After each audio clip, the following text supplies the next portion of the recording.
Hi, Steve. I'm Brandy with the Bass College. Went down to 40 degrees last night. Water temperatures are still only in the 50s. I put on an Assassinator buzzbait, the silver clacker blade, white chartreuse.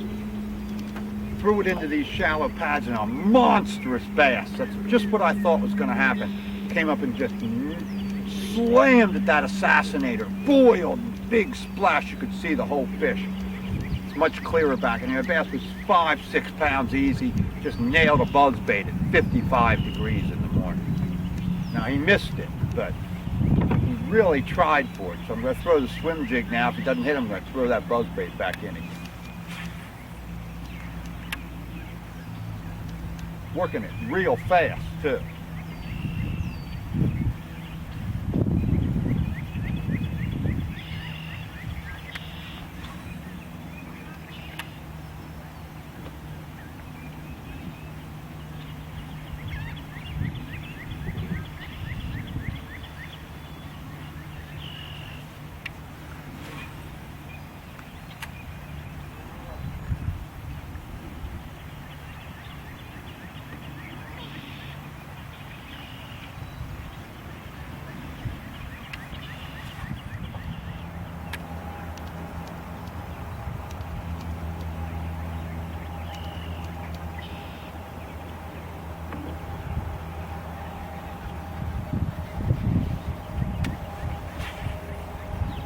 That time he came up and hit the swim jig and missed it too, and I even hesitated when I could see him come after it, and when I felt it go tick and hit it, I stopped, and it still didn't have it. So they could be chasing it off of the bed in these shallow pads. I'm just trying to get it away. One of these times though, I'm going to irritate them and they're going to get it. We're going to see how big that fish really is. I think there's more than one in there too.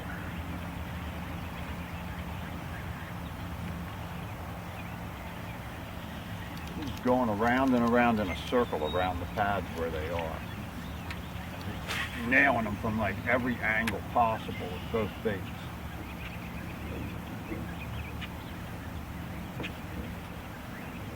It's only like a foot deep.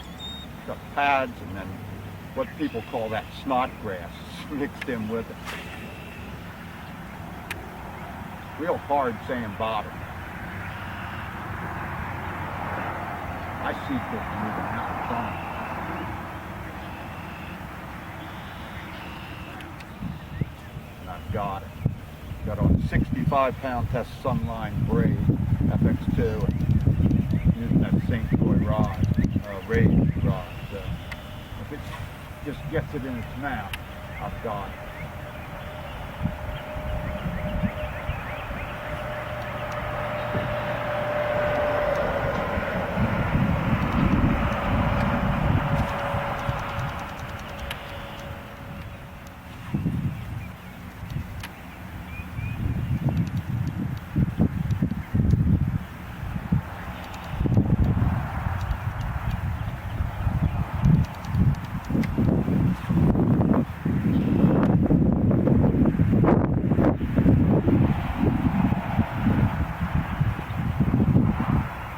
Generally don't miss that swim jig. You might miss a buzzbait or something like that, but they generally don't miss that swim jig.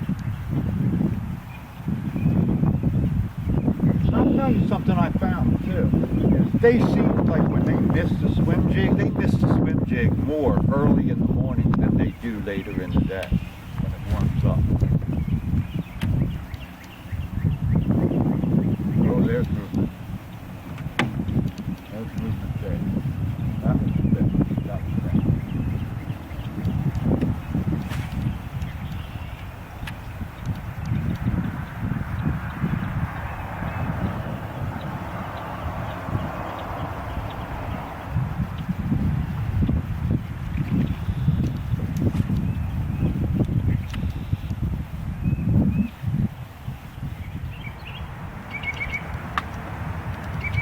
There we go. Now this morning I had those great big bass swirling and smashing at the buzzbait and they missed it. Had two others hit at the swim jig earlier in another spawning creek. You could see their big mouths come up, and you hesitated. They didn't have it. They missed it. They wouldn't hit again. Now I came into this one down here by Route 1, threw it in, swam it through real slow, same technique. Bam! This one just nailed it hard, and he had it good. And let's see if we can get any more in here, if there's just one in each set that's willing to hit. Decent not a giant, but a decent bass. Got a lot of weight. There we go. This one's skinny. Now that's a male.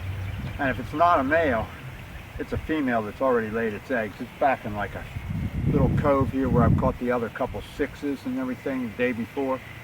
And it was up in water that was this deep, 4 or 5 inches deep. Swam it out real fast, waked it, dropped it, bang! Missed it the first time. Threw back in again, worked it a little bit slower. Boink, took it, but a very light hit.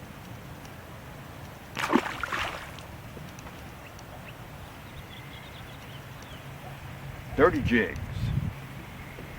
But they were hitting that assassinated buzzbait in the morning at 55 degrees. They just missed it. You could tell if you had had a trailer hook on, you'd have caught 2 that were well over 5 pounds on that buzzbait.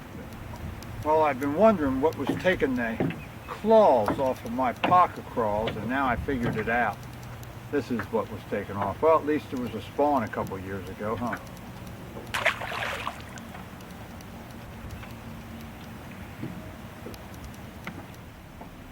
Okay, I better get out of here. We've got storm clouds coming. I know it's hard to tell because I'm in a protected cove, but there's a 30-mile-an-hour wind with gusts to 45 going out there on the main lake. So I'm going to get out of here. So until next time, Steve Von Branch for the Bass College down here in Lower Delaware, and I'll see you on the water.